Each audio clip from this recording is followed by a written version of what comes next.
What is up, dudes, dudettes, and all my beautiful people of the interwebs? It's me, Bloody Knuckles, the native nerd and gothic gamer here. And today is a special day, and more so, it's a very sad day. And we're gonna kind of talk about that here. But as you can see, we're having a lot of technical issues with some of the guys. A lot of things are coming up, so they're trying to get some things squared away. But I'm going to go ahead and lead off here with some of the topics on what we're going to talk about. Um, but today is really a sad day, and for those who haven't heard yet, um, Steve Ditko, probably one of the most prolific and influential creators in the comic book industry, has unfortunately passed away today. And for those who don't know who Steve Ditko is, he's probably one of the biggest names in the comic book industry and creators for a, a lot of characters, up there with Jack Kirby and Stan Lee and others. He was actually one of the ones who created some of the most prolific and iconic characters that we know today. He created Spider-Man, he created Doc Ock, he created Doctor Strange, Baron Mordo, he created who else? Flash Thompson, Squirrel Girl, Dormammu, J. Jonah Jameson, Green Goblin. A lot of Spider-Man villains and characters really came from him, as well as Doctor Strange. But for those who actually don't know, he even did some time at DC alongside Jim Lee, who was the publisher in chief back then. And he actually was the one who helped to create Blue Beetle for DC Comics. So Steve Ditko has such a big impact on the comic book industry. And for someone like him to pass away, just like it was when Jack Kirby passed away, it's a heavy loss, because without this man, a lot of the characters that we know today, that some of us have grown up or read nowadays and seen the changes over the past, several decades worth of characters and storylines. These characters wouldn't exist if it wasn't for Steve Ditko. So a lot of people are really expressing their condolences and pain for the loss of this character. Actually, he had passed away several days ago, but they're just kind of talking about it right now. But it is still something that is such a sad thing to see. He was an older man. He was 90 years old, but it was still just the fact of that his loss is definitely something that is going to be felt and remembered. So for those who do know who Steve Ditko is and everything, his loss is truly a sad thing to hear about. So Steve Ditko, you will be missed, and you will be thought of. Your creations and everything that you've left behind is such a large legacy and so many iconic things that it will not be forgotten, and it will continue to be remembered and continued on, especially with a character like Spider-Man and Doctor Strange, especially as of recently. So that is something that we will be seeing more of here in time. But the next thing that I really wanted to bring up here, besides that kind of somber note, is that Captain Marvel, something that we've been talking about here on the show, and at least one thing that I'm absolutely excited about. They did come out with a report that today it officially wrapped its production and shooting. So that means that they have officially finished shooting all scenes. So far as we know, there are no reshoots, but they did finish all that, and that they did wrap the production, and right now everything is going into post-production. So we are going to see that they are now doing the final touches on the movie. So we're going to start seeing that everything now is finalizing the film. I believe they've already put out the test footage with the screened audiences and everything to kind of get a feel for it. And everyone who has seen the film in those test groups have been absolutely in love with everything that they've seen. So they were able to finish all the shooting. So, like I said, everything is in post production at this point. So all they're doing now is putting the film in the correct order, doing any touch up to any sort of CGI scenes and green screen things of that nature. So everything from this point on is very solidified. It would have to take a major setback for them to do any sort of last minute reshoots, to do any sort of rearranging of the story or script. But from everything that has come out on Captain Marvel, the script was set in stone with the story that they were for quite some time, and there's been no issues with the writers. Everything looks good for Brie Larson, as well as everyone that has been confirmed for the film. So what we're going to see out of Captain Marvel is definitely going to be something that really does switch things up. And I'm really glad to see it, because Captain Marvel is one of the, if not the most powerful Marvel character in the universe and the comics as we know. So really getting to see her on the main screen, especially seeing a full-fledged, female superheroine on screen and finally getting her film after so long, which it should have been done quite some time ago. Getting her to see. Well, now a lot of people have had mixed feelings about Brie Larson being her, but I think Brie Larson definitely has the look for Captain Marvel, and what we're gonna see out of it come next April, if I remember correctly, is when the movie's gonna launch. So when the movie launches and comes out, we're definitely gonna see some very entertaining and definitely some big things with the story that they do plan on telling, because they do plan on showing her origins, as we already know, but they did state that they were gonna change it up, as well as they are gonna go into depth about the Kree-Skrull War. So we are going to see a lot about that, which is probably one of the biggest aspects of her story that really does need to be explored. So the fact that they did confirm that they are going to go into depths about the Kree-Skrull War is going to have big implications for the rest of the MCU, because it can lead into what we saw in the beginning of I believe it was the Guardians of the Galaxy, which talked about the Kree and the Skrull kind of having a ceasefire or a temporary truce. So that seeing that really come out is definitely going to have some big implications for what's going to come next, especially with Avengers 4 coming out next May, because as we know, she was teased at the end of Infinity War, and her implications on what she can do and how it plays into the story is going to be something, because we do know that she was paged by Nick Fury to summon her, and that we know that in Avengers 4 is going to be about a 4 to 5 year time gap, I believe is what they stated, because they did state that it was several years after the end of Infinity War. So there's going to be a lot of things that have happened in that time frame. So if Captain Marvel's already there, it just means that they've already set up the resistance that's trying to get things reorganized before they go hunting for Thanos, unless she arrives at the beginning of the film, just making it after, the 4 or 5 year time gap.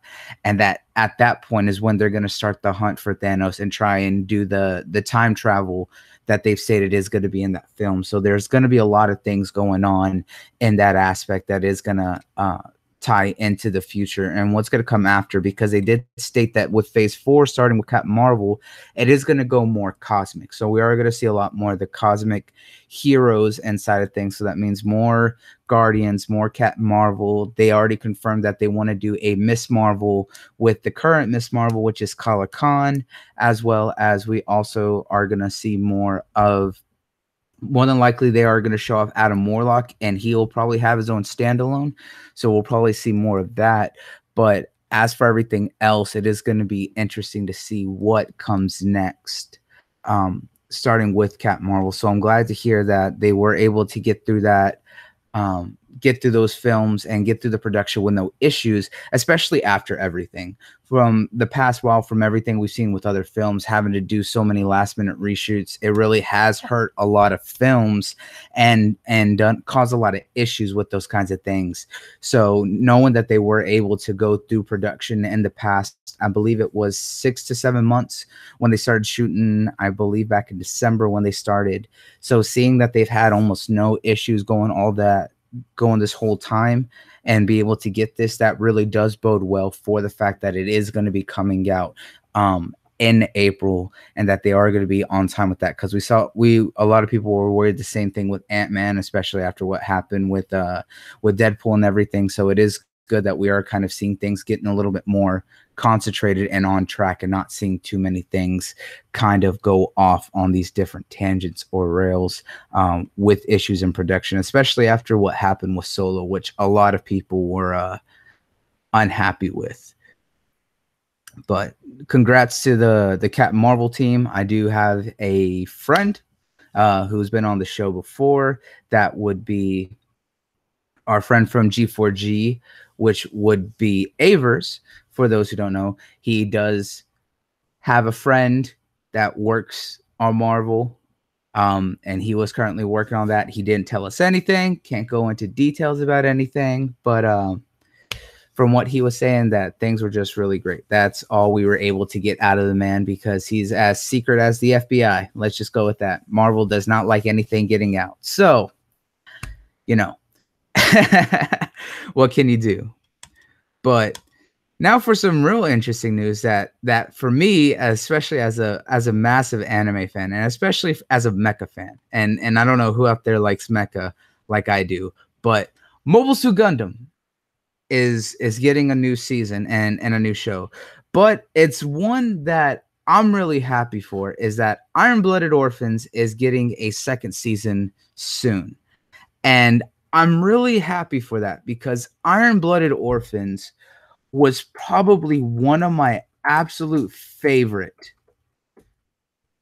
seasons and reincarnations of Mobile Suit Gundam, because it was one of the most well done and well drawn out seasons in the past, real decade of anything, as well as just great story, interesting characters, and just everything. It really is interesting, because it takes on a lot of more realistic real life problems. It talked about war, which has always been an aspect of Mobile Suit Gundam, with neo-colonialism, with people in the colony planets and out on the frontier hating everyone back on Earth, and being in the main solar system and stuff like that. So it was always this kind of war about independence and things. But this one really tackled it a lot more, as well as it tackled a lot of slavery, more talk on child soldiers, poverty, a lot of politics and corruption. It was a very, very well done storyline, and the aspect of this series itself, as well as the catchphrases, the sustenance of life is on the battlefield, if I remember that correctly. But it really is well done, and I'm glad that it's getting a second season, because I absolutely love Mobile Suit Gundam, because Mobile Suit Gundam was actually what really got me into mecha. Growing up, I saw the original Mobile Suit Gundam back in '99, and that was absolutely awe-inspiring and made me love space. It really did. And then from seeing Mobile Suit Gundam to Gundam Zero, and then to Mobile Wing, those were my absolute favorite. I would have to say Zero is still probably my all-time favorite, but after Zero and Wing, there was Double O Zeta came out after that, and I saw that one a little bit, but I didn't watch all of Double O Zeta. And then from there, it went into others, and I didn't enjoy those ones as much, which really made me sad. But from there, there was a few more mechas that started coming out from there. Like Big O was a big one that I really enjoyed, as well as more. But after like the early 2000s, mecha kind of died out for a while, especially after Neon Genesis Evangelion, because I don't have to explain Neon Genesis, because we'll be here all day, and that show is more fucked up than anything in the world. But mecha is one of those genres, or really subgenres within anime, that just, it takes a lot to do right, and hasn't been done a lot, especially in the past decade.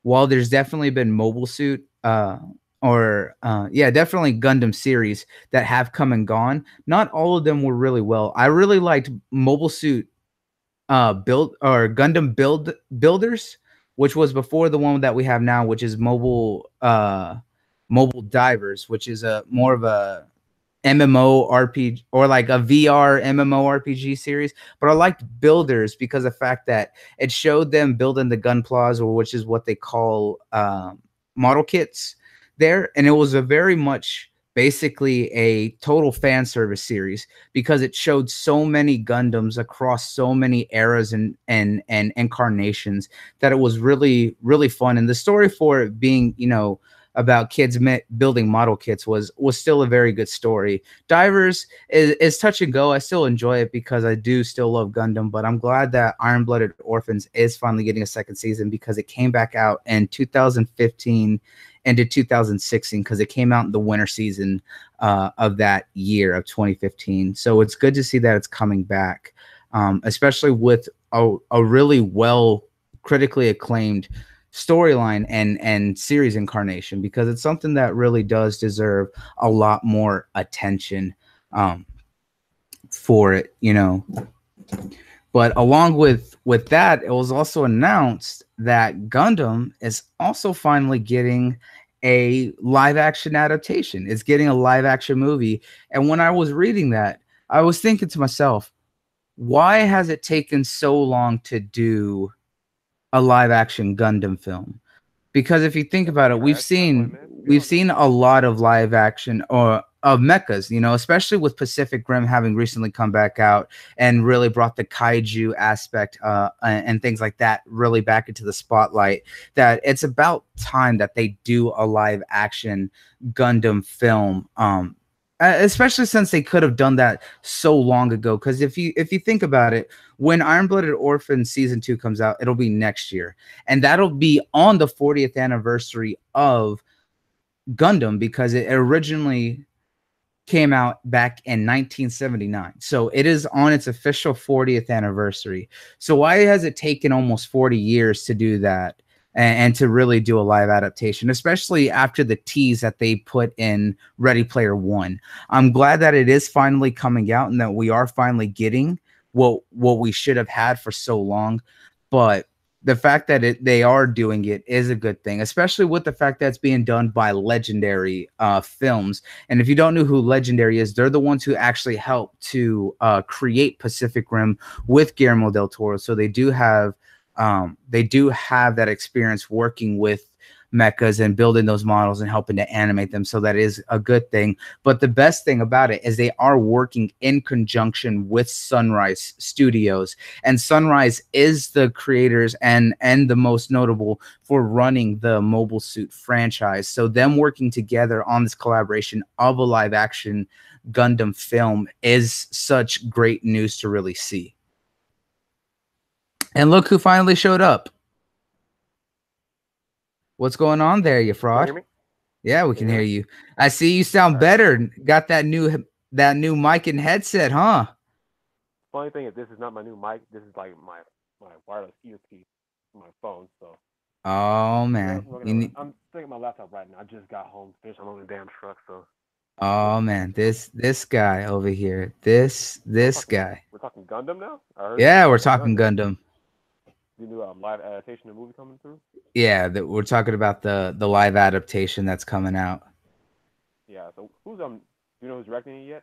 Or they don't have a director. They have not stated who will be directing the film just yet. They just stated that it is going to be produced and be put out by Legendary Studios. They haven't announced any directors yet, but that's all we know is that they will co-produce it with Sunrise Studios, who were the creators of it. And I believe they said that they're pushing for it to come out in 2020 because they announced it this past weekend on Thursday at Anime Expo, talking about it. So that was really great to see. I'm sad that we weren't there live to see it, but it happens.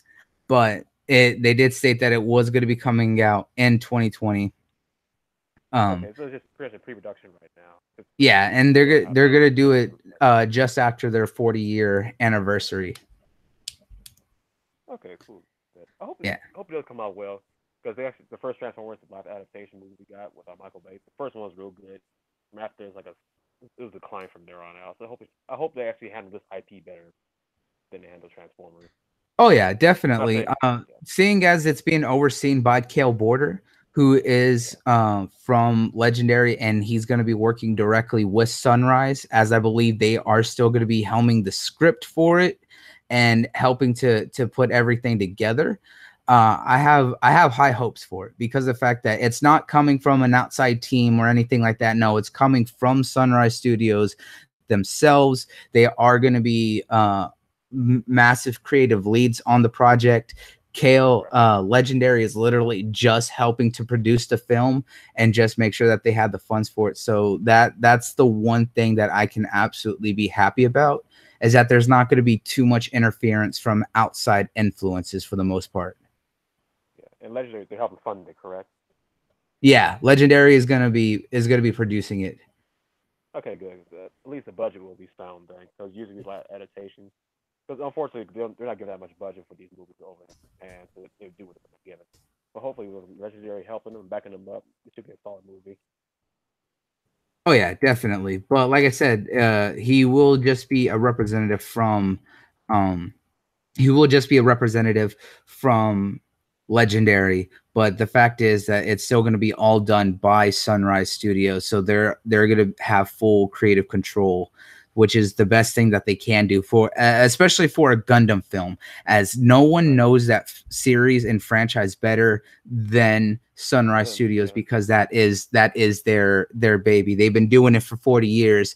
They know what they're doing. Just stay out of the way.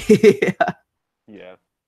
Exactly, man. As long as we don't get Pacific Rim 2 type of situation, I'm good. 'Cause that movie compared to the first one, I did not like it at all. I don't remember how you feel about the movie. I did not like it at all. I enjoyed it because it was more of an action film. Yeah, it wasn't as dramatic as the first one, which was a great thing, because the way that everything went was very much Guillermo del Toro.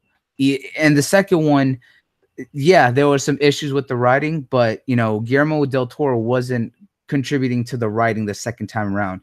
But he was still an executive producer. He was still overseeing the things. He just wasn't full hands on because he was working on Shape of Water at that time. And I still think that as an action film and being a kaiju mecha film, that it Yeah. it was still really good. The kaijus in that film were phenomenal. I love the design, the way that they talked about the progress of them and how they changed over time was real cool. I did like a lot of the new Jaegers and how they were presented and their designs. It was really cool. Yeah, like I said, story-wise, the film was not good, but That's what I'm saying. everything I else was still still have to very finish solid it. in the film. Yeah, I'll give it another chance whenever I get the ability to. But I just, whew, that story. I just got annoyed with the entire thing. I can't do. Yeah, like I said, that's an issue from the writing aspect, but from everything else within that film was really good. But as I say that, I'm just happy that it's taken so long, but we are finally getting a live action Gundam film, along with the new season of Iron Blooded Orphans. And I believe they announced that Iron Blooded Orphans season 2 is going to be coming out in October of this year. So for those who want more Gundam and want something to fill in the time gap between now and 2020, whenever we get the live adaptation, Iron Blooded Orphans is definitely worth checking out. Like I said, it's one of the best storylines from Gundam since Mobile Suit Wing and Zero way back in the 90s. Since then, I haven't really enjoyed a lot of the other storylines. Double O Zeta was pretty good, but Iron Blooded Orphans is phenomenal. It absolutely is, and I'm excited for that as a mecha fan. Exactly, man. They can take as long as they need to, as long as it comes out right. Because last thing we need is a rush like live action adaptation. That's going to hurt the brand and the Oh IP yeah, in general. absolutely. But yeah, but yeah, it's Oh coming out. yeah, It's in production, so that's all I'm happy about, bro. definitely. And Ed, I do see and I do agree that the end of season 1 of IBO was heartbreaking, but I really want to see what they do with season 2, because like I said, IBO was one of the best storylines for Gundams in so long. Like in the past decade, there's nothing that has been as good as it. But you So ready to move on to the next topic? Because I've been hearing some chatter about this new Deadpool versus Black Panther series coming out. yeah, so Deadpool and Black Panther, a comic series you never thought you'd ever hear about or read. But Marvel announced that they are doing a mini series of a 5-run limited comic called Deadpool versus Black Panther. And the synopsis right now of it is that Deadpool, being Deadpool, needs vibranium for whatever the fuck Deadpool does and needs to get some. But the only place to get it is from, well, Wakanda. And he knows that he's not going to be able to get it without going up against the king of Wakanda himself. And, well, he has the advantage of not being able to die, but going against the most technologically advanced country in the world with one of the strongest metals of all the mankind, he's going to have his work cut out for him. So it's going to kind of go into this 5-series run of Deadpool trying to get some vibranium for whatever he does, and he's going to have to get through T'Challa. This literally sounds like a cash grab because Black Panther is definitely one of the hottest things out there right now. It's really phenomenal. Deadpool definitely gone up to the second one as well. I mean, everything sounds like a cash grab when Marvel announced a new comic storyline, but it really is not. Like, I mean, a lot of people thought when they did the Deadpool and Thanos comic run probably about a year or two ago, when they announced Avengers Infinity War, that people thought it was just a cash grab for Thanos. But I mean, like, no, there's a lot of characters that Deadpool comes up against or teams up with that are just like very random and out there, and I love it because I mean, look, one of my favorites right now was the Deadpool and SpiderMan comic series. And that's because of the fact that we've seen Spider-Man and Deadpool a lot together already in Spider-Man comics, but seeing a full dedicated miniseries was phenomenal because we saw Deadpool talking with Miles, we saw him talking with Peter, we saw him talking with what was the third Spider-Man? I can't think of the Peter's bodyguard that stands in for him every now and then. I can't think of his name. Crap. Let me look him up real quick. He might just find it. But yeah, all three of those characters were in that comic series. But I mean, we mainly saw Peter and Deadpool interacting, but he did have a lot of dialogues as well with Miles, which was always fun. But I mean, any character that Deadpool goes up with, everyone seems going to be like a cash grab because there was Deadpool and Wolverine. There was also Deadpool and Gwenpool. We saw, Deadpool and Spider-Man, Deadpool and Thanos. I believe there was a issue within Squirrel Girl's comic run where she ran into Deadpool. I can't remember exactly. And then, of course, now we have Deadpool and Black Panther. It always seems like there's going to be, it's always going to seem like a cash grab. But in all fairness, that is just kind of what he does. And Ed, I could definitely feel where you're coming from. A lot of people, Deadpool, I feel like is one of those characters while everyone finds hilarious and entertaining, that for a lot of people still very polarizing. It's either you love him or you hate him and his interactions throughout the universe. So I could definitely see where you're coming from with that. For me, it's just the timing of everything because Black Panther dropped not long ago and Deadpool 2 as well. And now this series is coming out as well. That's me. Him interacting with other characters in the universe, I don't have a problem with that at all. For me, it's just the timing. But I'm not saying it's going to be a bad series or anything. It's probably going to be pretty hilarious because it is Deadpool going against Black Panther. Come on now. But yeah, just for me, it's just the timing of it. But I do think it'll be a good series, mini series coming out. Oh yeah, it's definitely going to be something interesting, and I'm definitely looking forward to it. I have so many of Deadpool's comics and so many of his storylines. Like, I'm absolutely going to get this limited run. So I'm all for it. I want to see how it all plays out. Fought before? I don't believe they ever have. Which one? Deadpool and Black Panther. Have they ever fought before? I don't know. I don't think they ever fought each other. Deadpool and Black Panther? Yeah, I don't think they ever fought each other before. No, they haven't. But they have interacted before in some of the other comics, and T'Challa does not put up with Deadpool's nonsense at all. Yeah. He It's like doesn't. one of the most strategic fighters out there, so it's definitely a cool fight to see. Yeah, exactly. But it's something else, and it's gonna be entertaining. So I love it. Yeah. So Bloody, I saw this new Killa Kill game coming out soon. Oh, the Killa Kill game. Oh, I have to say I am absolutely sold on it. So Arc Systems, they're at Anime Expo, actually just before Anime Expo, announced that they're working on a new game, and it is Killa Kill.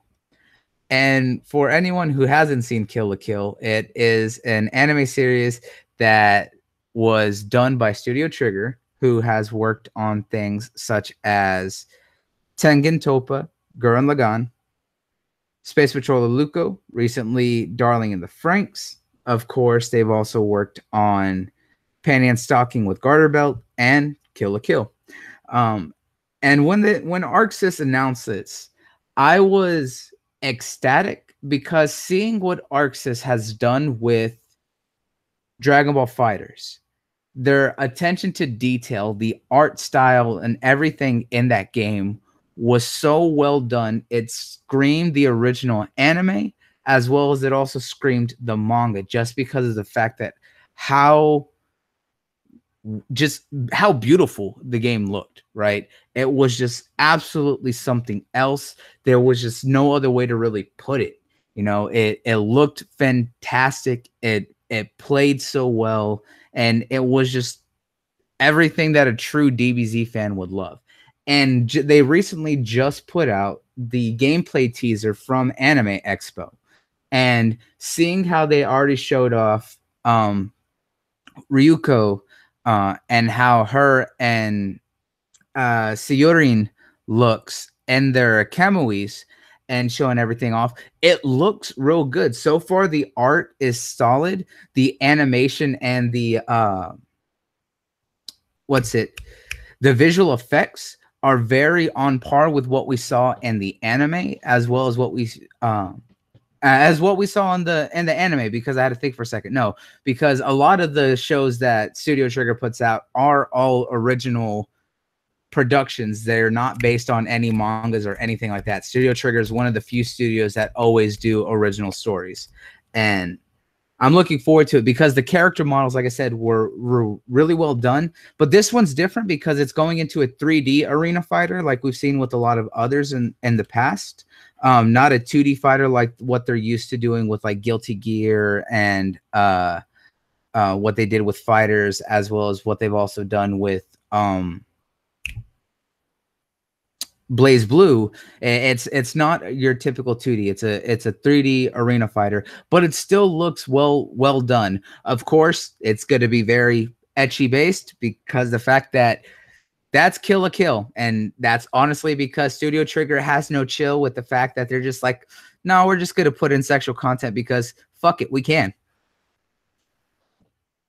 That is honestly their thought process of when they do it, and a lot of people said that about Kill la Kill. Despite that, though, the story was still over the top, was really good, and you know, just the characters were entertaining, just like we saw with Gurren Lagann, just like what we've seen with basically anything Studio Trigger has done. Exactly, man. And like, let me say right now, I started Killa Kill like a couple years ago. My old buddy put me onto it. So, like at that time, like of course living with my mom in high school and whatnot. So she came out there, she saw me watch, she said, "Turn that shit off," and that was the end of that story. And I haven't gone back to it yet. But from what I've seen of it so far, bro, I love it. It was hilarious. Yeah, I'll definitely get back to it after a while. But from a gameplay standpoint, the studio was handled on Dragon Ball Z Fighters, but you already know it's gonna be handled, bro.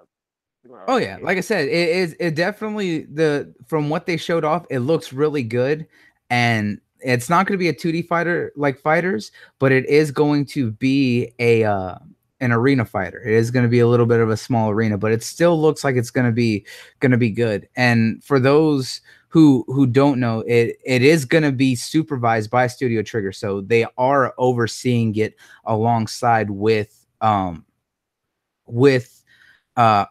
because the name of the game is Kill la Kill the game if. So it sounds like they're gonna have a story mode to it, like we saw in Fighters, and it's gonna explore probably the storyline of the original anime, as well as it might branch off and do an if story based on if things happen differently within the anime.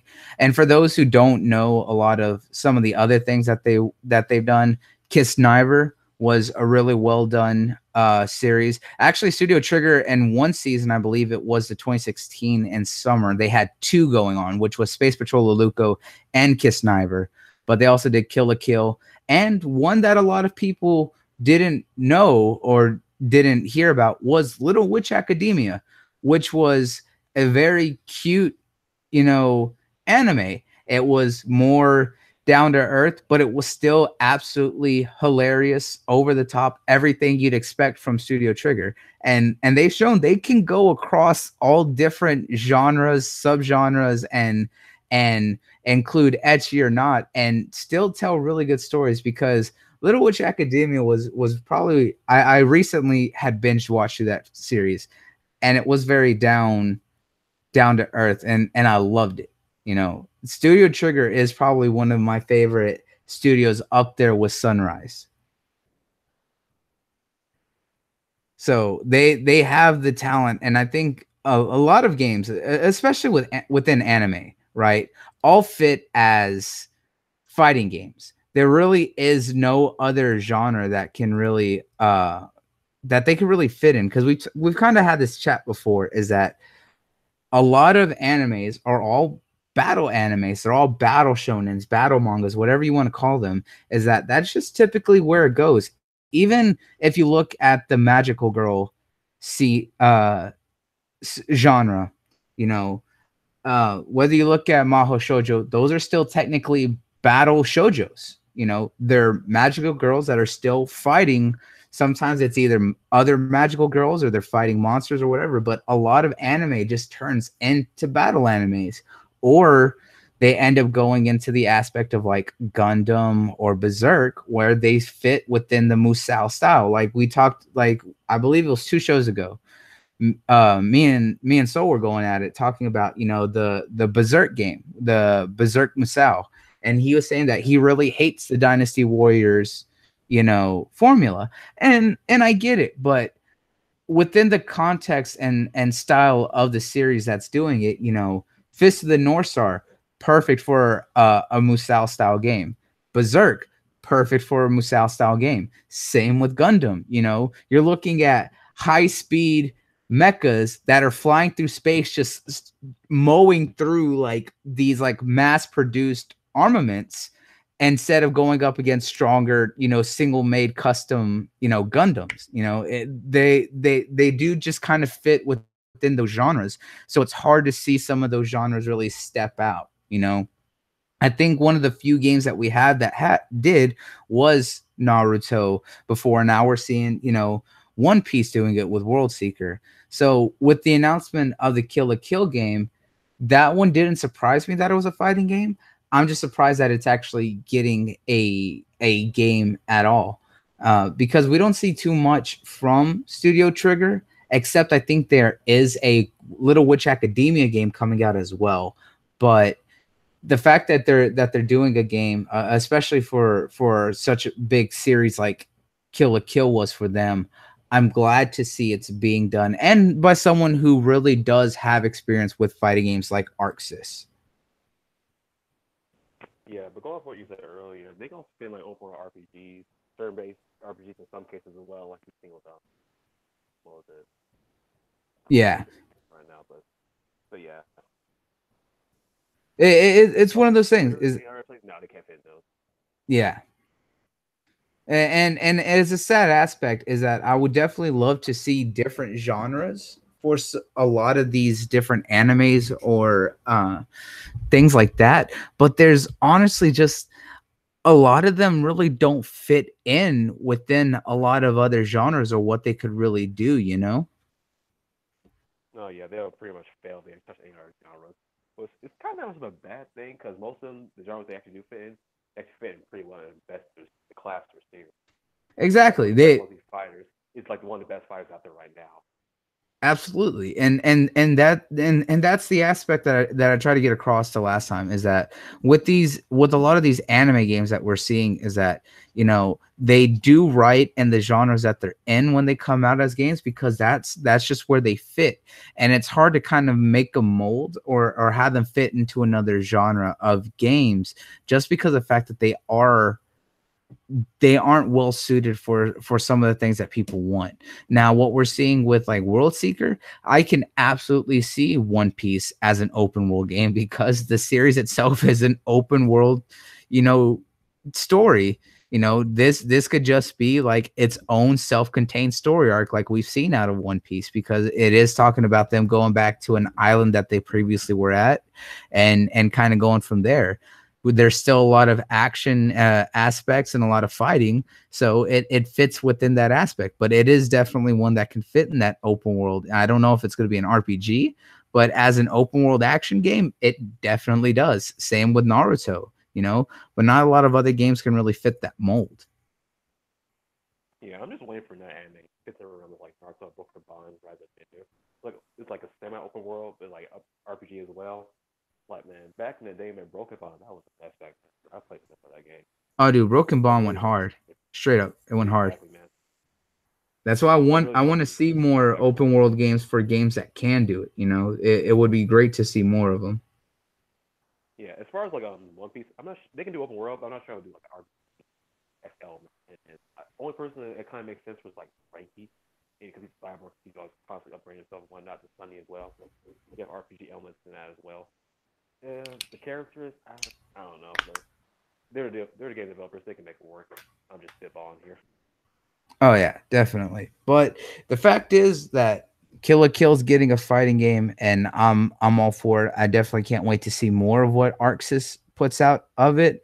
Especially with the fact that they are working in tandem with Studio Trigger, so it is definitely going to be something interesting, and I honestly can't wait for it.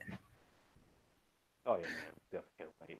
The sad thing is I had to choose between Monster Hunter World or Dragon Ball Z Fighters. So I got Monster Hunter World, so I haven't played that much Dragon Ball Z Fighters, but whenever I get the chance, I will pick it up. Oh, dude, I Yeah, keep going. my I friends keep and I going just back and love it. forth of it. Bro, I love it. I play with my friends, and I just love it. Yeah. All right. Yeah, man. I honestly just I love it so much. Fighters, Fighters is absolutely what I would have wanted out of a Dragon Ball game. It is what should have been for a while. Since Budokai Tenkaichi 3. You know Would you say it's that better than Budokai series? Would you say it's better? honestly, I would say it's while it's more simplified, it feels a lot more fluid.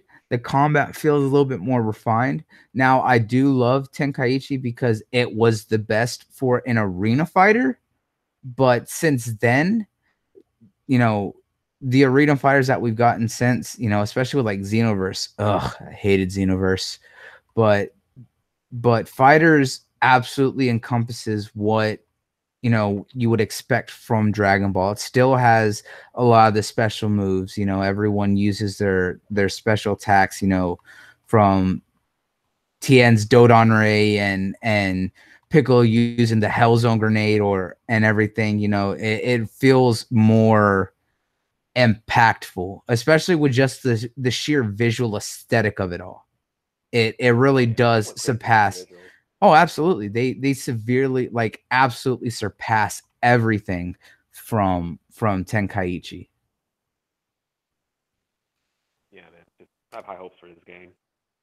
Definitely have. They really got in the bag at this point. They've proven themselves with Z fighters. They're going to this. Yeah, they definitely got it. Oh yeah, absolutely. So next up, yeah, exactly. Wolfang Fist. That's my boy Yamcha. Everyone hates on him too much. Don't give You him know what's enough funny though? credit. He became a meme like Dragon Ball Z, like Kai. But like before that, man, he was a beast. So I'm not Oh even yeah. gonna hate on him. Oh dude, he is absolutely like top tier in fighters. Everyone doesn't give him enough respect. I destroy with Yamcha.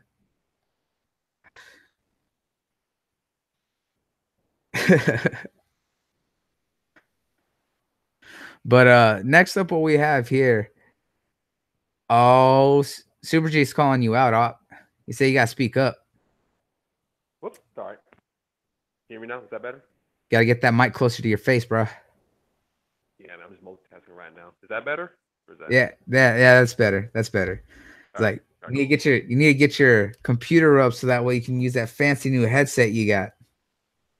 Bro, I'm afraid to plug the thing in because I haven't touched it yet since I got it. I'm just gonna go back to my old one and just hope that works.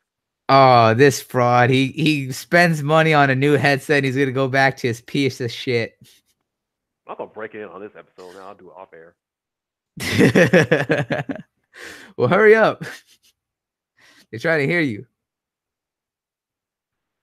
But next up, what we got here is something interesting because, man, has this caused some rather heated arguments amongst the crew here. Is Sword Art Online very polarizing for half of the crew here. I enjoy it. I'll admit it's not the best. Yeah, see, there it is. I already started.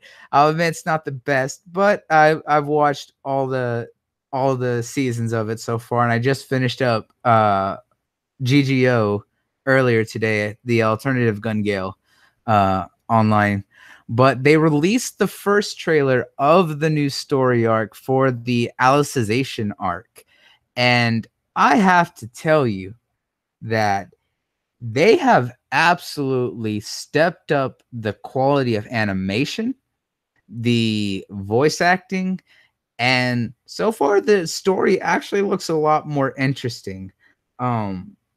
So for those who haven't read this far into the manga, I can't claim to have either because when it comes to mangas, I typically read them only for stories I'm really interested in or animes that cut too short and will never get a second season and I need to finish it. Dead Man Wonderland.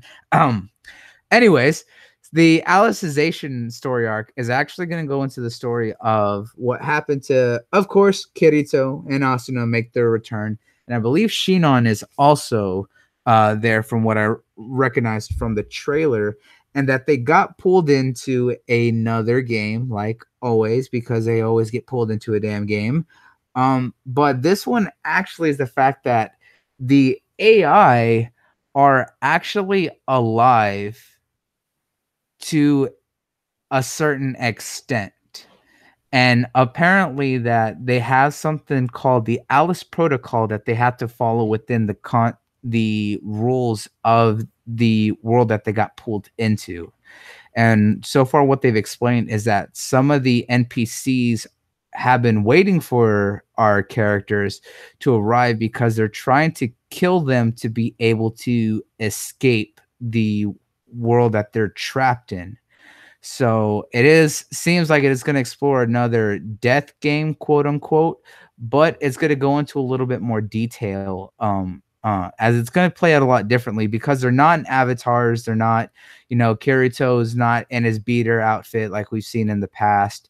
He's not in his ALO outfit. Neither is Asuna and her SAO outfit or in her ALO. Same with Shinon. They're actually in their regular clothes and looks stuck within this system. So it looks interesting so far with what they've shown. So I'm definitely looking forward to it and interested and seeing what they do with it. As like I said, with SAO, it's been very touch and go. I was personally more of a fan of Log Horizon because I found that one more enjoyable because I just like the characters a lot more. But so far with what they showed off, it definitely is going to be interesting with how it all plays out. Did you have a chance? Go ahead, did you have a chance to check out the video that I sent? Oh yeah, I checked it out. Still don't care. But I think you're the only person who's actually looking forward to it. Like I just tried Sword Art back then when it first came out. I was like, I'm not feeling this. It's just a little weeby for me, so I left it alone. You love it. So I was hearing a lot of great things about it. So I'm just saying. I enjoyed it for what it was. Nah. Don't hide the passion. Don't hide it. Oh God, no. If I had to choose between this or Dot Hack, I would take Dot Hack any day. Oh, Okay. Dot Hack was significantly better. That was the original stuck in another world, die in the game, die in real life anime. Right. No one remembers Dot Hack anymore, man. That came out in the 90s. I love Dot Hack. Dot Hack Psy, Dot Hack Twilight. I loved all that. It's funny thing about this genre, like an anime, like getting stuck in a game where you die in real life. It's such a cool concept to use, but like I'm just not feeling it with Sword Art. See, the first season was fine in the beginning, and then like later on it kind of just like went off track. Like I get like the thing that people fail to remember with Sword Art Online is that it was written by, I think he was 15 or 16 at the time. It was written by a teenager with a ghostwriter, right? And they greenlit it still? Yes, because of the fact that it was originally a light novel that was written by a teenager, and if you probably didn't get far into SAO because you probably stopped like after like the first 2 episodes. Yeah, first 30 seconds. Yeah. Oh, worse. I'm messing but with there was like if for those who actually saw the scene when Asuna invited Kirito over to have dinner at her apartment or her house or whatever that they had, they remember the scene like when she was talking with them that, you know, the lights turned out and she started undressing and implied that they had sex and all that. In the actual light novel, they went into detail about that, right? But it was so poorly written, you could obviously tell it was by a virgin teenager.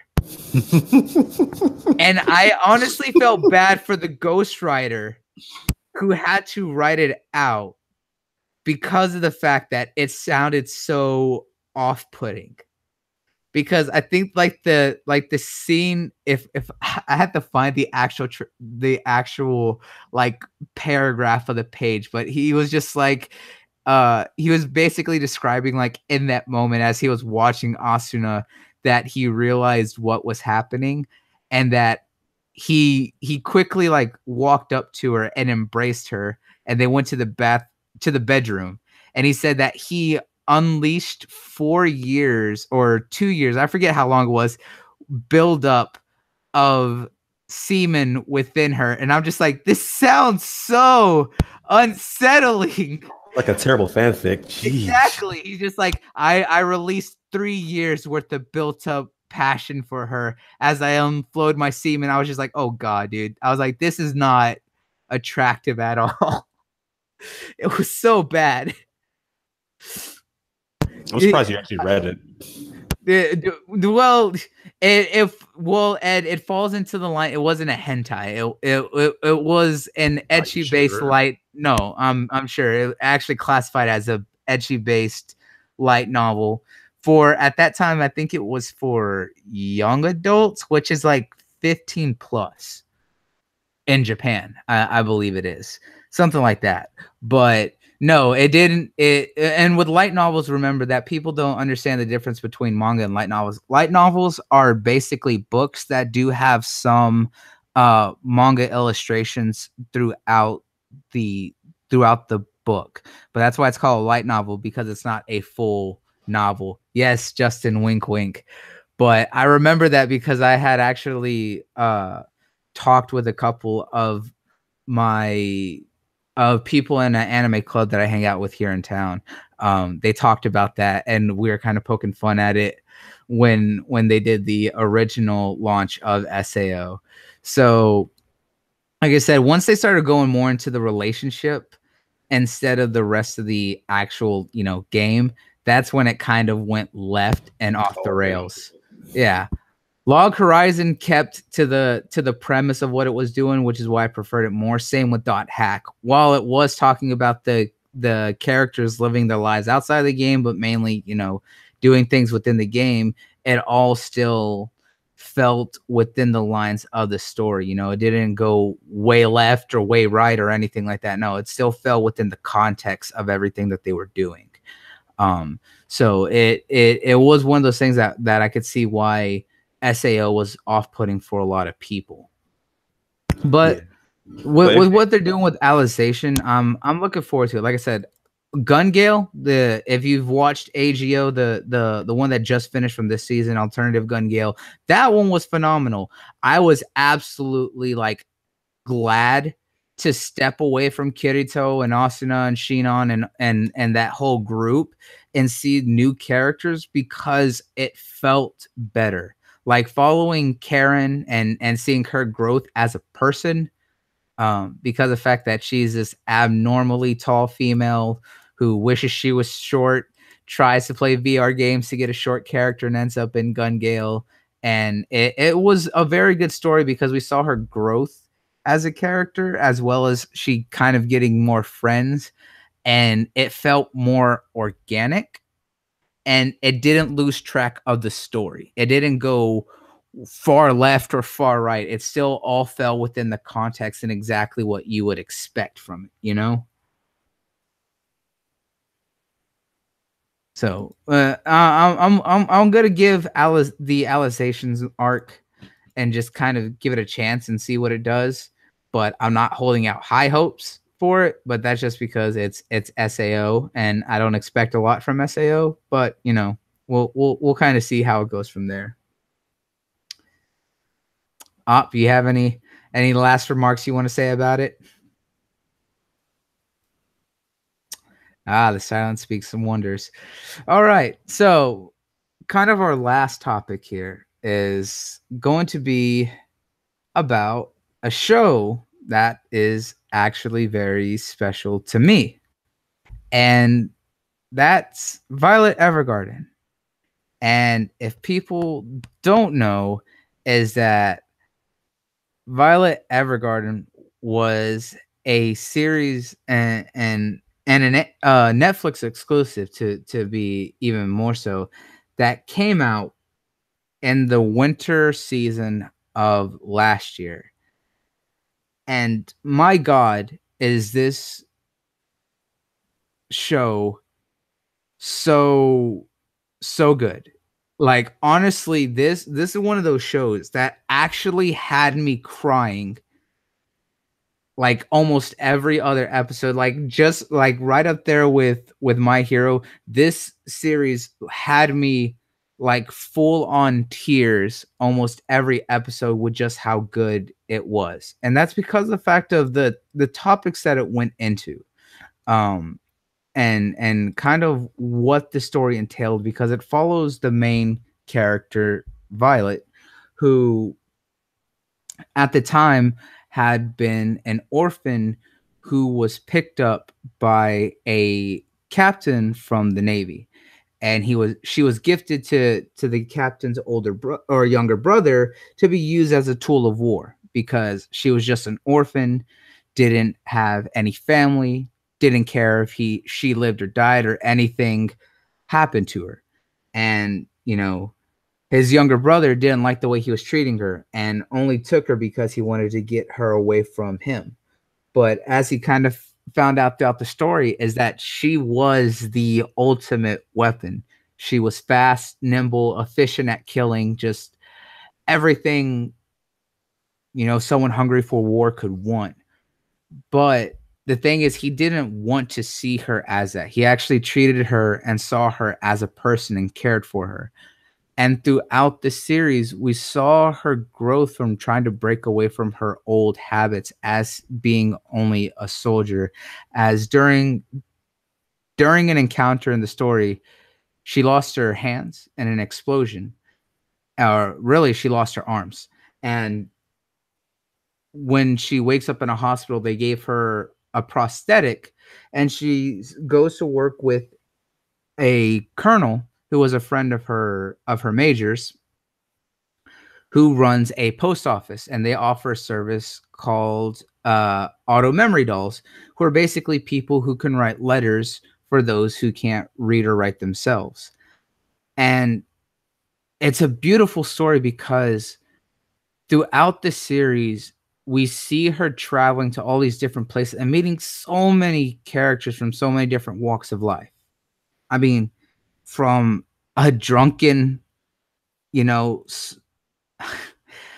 from a drunken, washed out, author to helping a princess of a country write a love letter to the person she's supposed to be wed to, as well as writing a letter to even her coworker who had so many issues with her family and kind of helping her.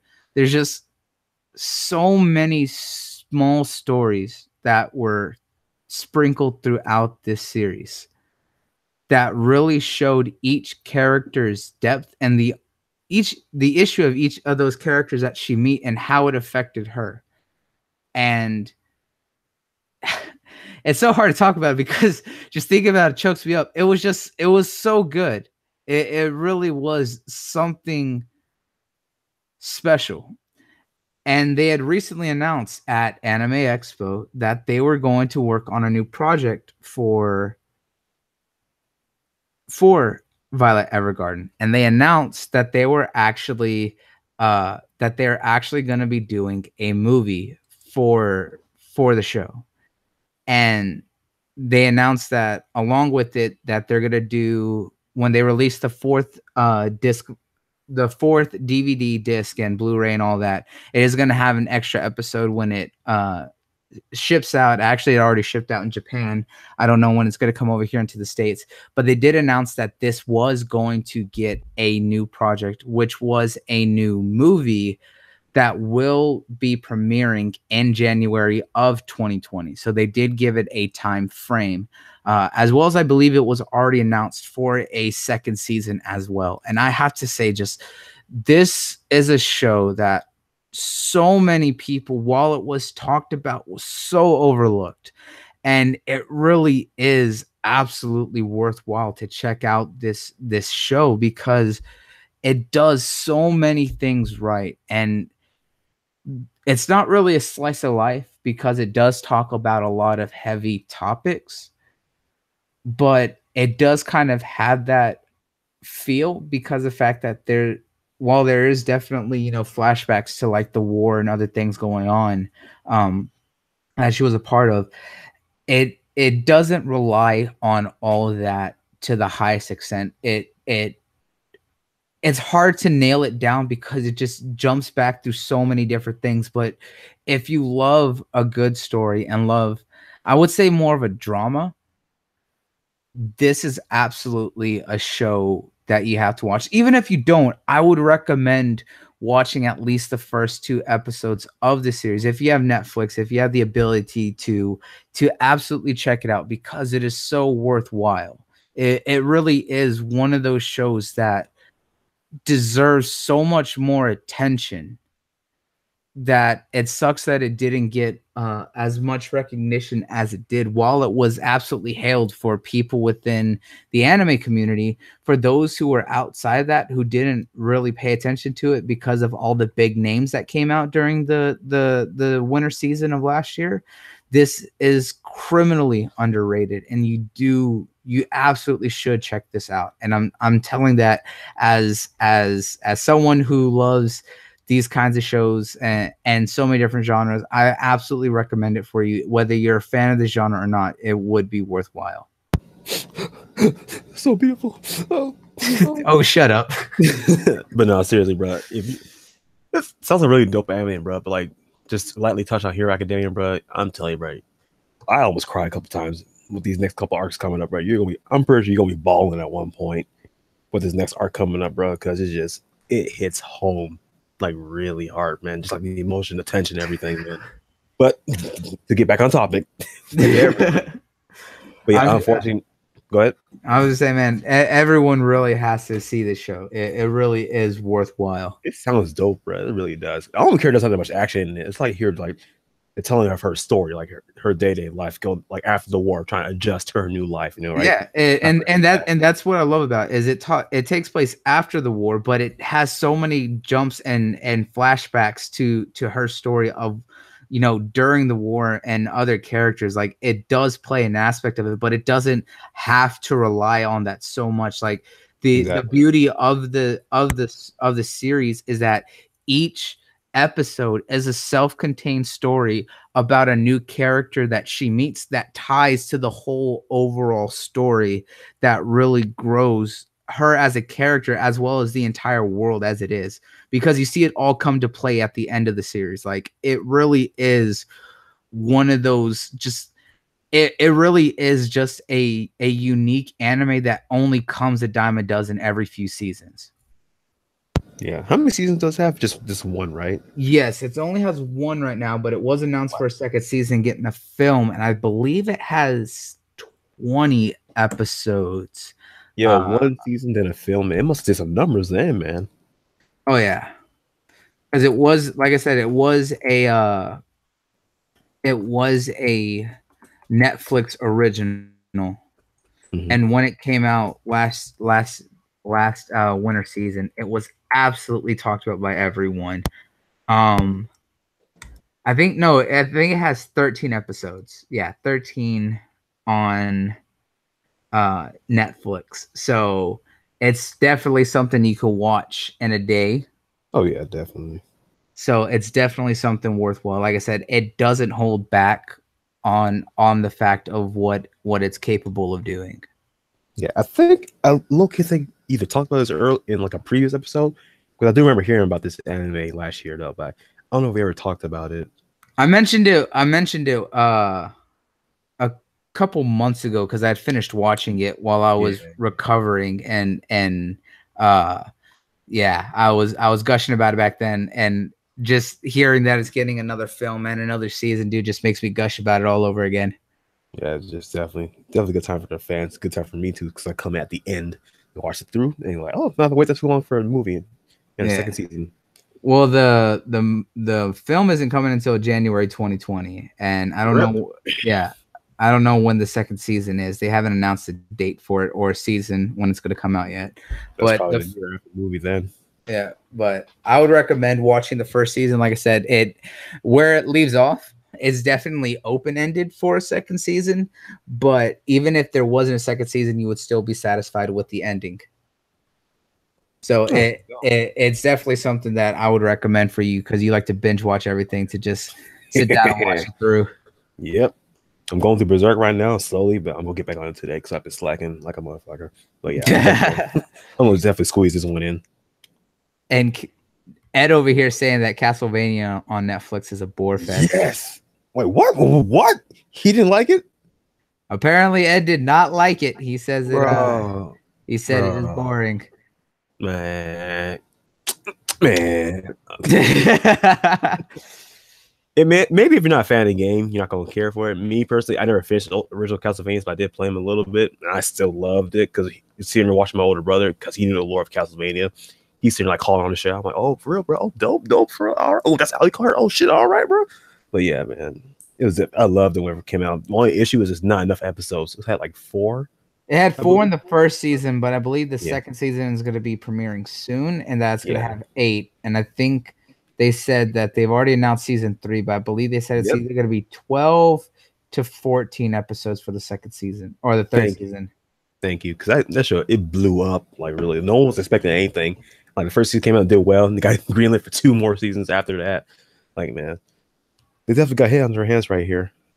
Oh yeah, definitely. There's so much good stuff, and they didn't hold back on the gore as well, which I loved about it too. Oh, they had to go like full on with the gore because that's what it needed. You know, it's not a series that holds back. Exactly. You know, when you're talking about Dracula, you know, you can't hold back on something like that. Exactly. Especially going back towards actually handles lore of Dracula as well. You can't go light on that either. Oh, absolutely. Yeah, but definitely the time for anime. Definitely. Oh, it definitely is. But since you already brought it up, we'll go ahead and finish it off. Is My Hero for those who were hoping today to see the next episode, like me. There is no episode today. Apparently, they're taking a week off, and that's because Horikoshi and the creative team stated that they were taking a break from this week because they are making some changes to readjust as well as to improve the art, because they are going to officially start the second course, the second half of the 3rd season next Saturday. So they are going to do another 12 to 13 episodes. Like I've talked about in the past, that we're starting to see is that each season is kind of being split up into two halves across the year, but they're going straight into their second half right away. But they were making some changes, and that they put out the teaser for it, and that, oh my God, these next 13 episodes is going to fucking go hard. Because not just next episode, when the fact that we're gonna see Class A finally creating super moves, creating their ultimate attacks, but we're also gonna be seeing the new rivals from a lot of the other superhero schools going up against Class A representing UA. Yes, the provisional license arc, I believe, is coming up too. Yep. Yeah. So I'm not sure. I'm sorry. Go ahead. They showed off a lot of teases for some great characters, and they actually showed off a tease of Deku starting to go full on with his kicks in his legs now, compared to what he was doing before with his punches. Y'all are in for a treat with shoot. Oh no, I'm going to split. No. y'all are in for a treat with his new fighting style. I'm just gonna say that, man.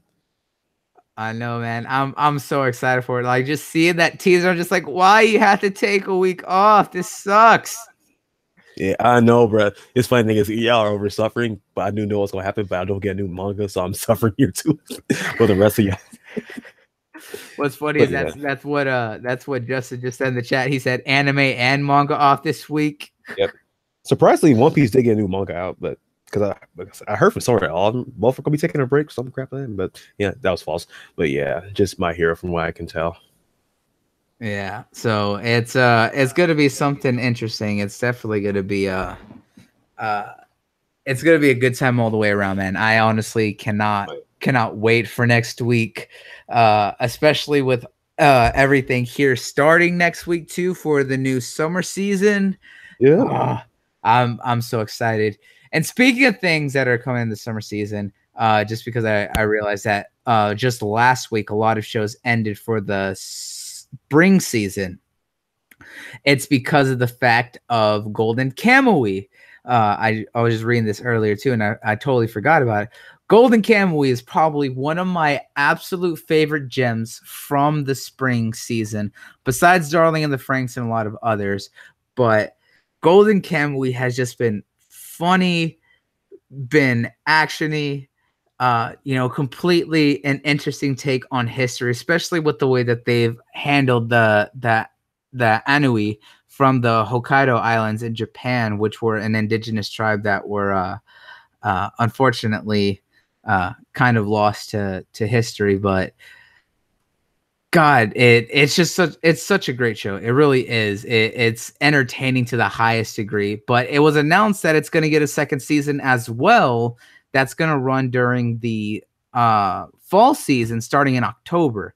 So when they announced that, I was absolutely excited to hear that, because dude, that is a show that, like I said, was going to be a golden gem from the spring season, right there with Megalobox. Like, those two are probably my absolute favorites out of this season, besides the continuing series that we already know.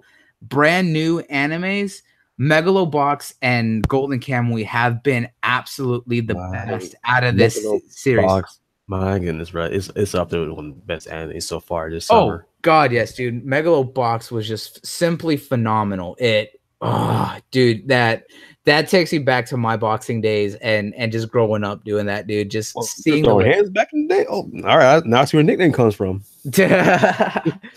My old man was a boxer, amateur, and when I was young, he taught me how to box and all that when I was growing up. So I recognized a lot of fighting styles from watching that, and it just got me back into practicing on my free time. But man, dude, I love boxing. I do.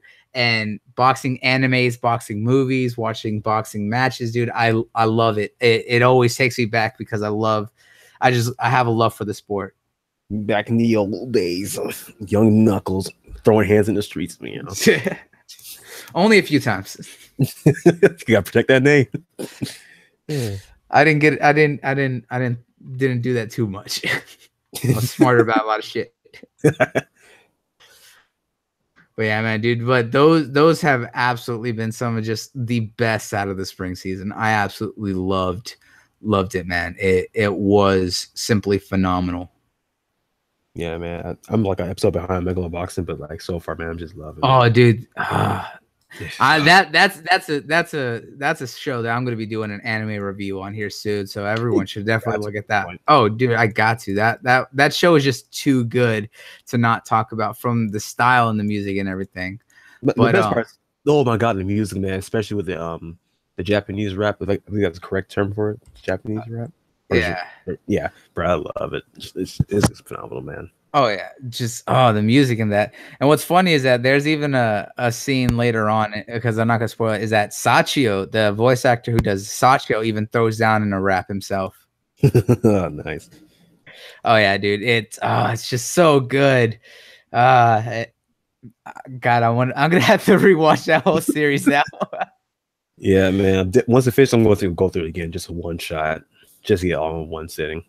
Oh, absolutely. But it's something else, man. But definitely a lot of good things coming, and like, especially with like, this year has been so jam-packed full of top tier animes, dude. It's so hard to just kind of talk about them, and I honestly can't wait to kind of put the list together when we talk about this for the end of the year, because just so many good things have come out. Like, I've been watching through Furikuri Progressive, and it's so good.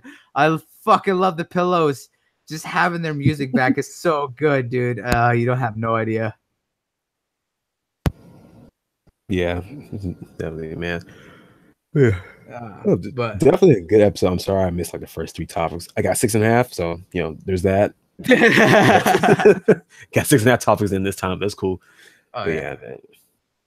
But guys, we are about to get out of here, but I do need to make an announcement here for those who are watching, and for our friends and fans here, is that we will be putting the Smash podcast here on hiatus for a while. And the reason that we are doing this is that a couple of us have got new jobs, me especially, that right now our time frames and our ability to do the show is kind of thrown out of sync.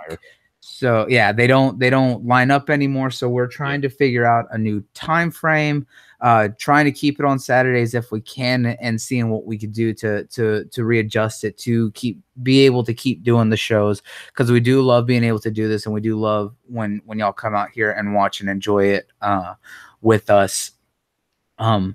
But until then, we will be taking a break. But I will be keeping everyone updated. So if you don't follow me on Twitter, definitely make sure you do, so that way you can get all the updates. But also do keep an eye on the channel, because I don't want y'all to be left out of the loop. I will be pushing forward with this time now, with this change up, that I will be trying to do more solo content. So like I said, I am going to be trying to do more reviews, do small news updates, and just a lot of small things here. So that way y'all do kind of keep getting some of that information, and kind of do keep getting that fill. Like I said, Megalobox is definitely one that I am going to be doing here soon, because it is just one of my absolute favorites. Golden Camo is definitely one I want to do, and a few others. But definitely just kind of keep a watch out on the channel, because I am going to be trying to do that, to just kind of keep it filling in the gaps, so that way y'all aren't going, so long without hearing my stupid rants here about everything. Documentaries is the correct term.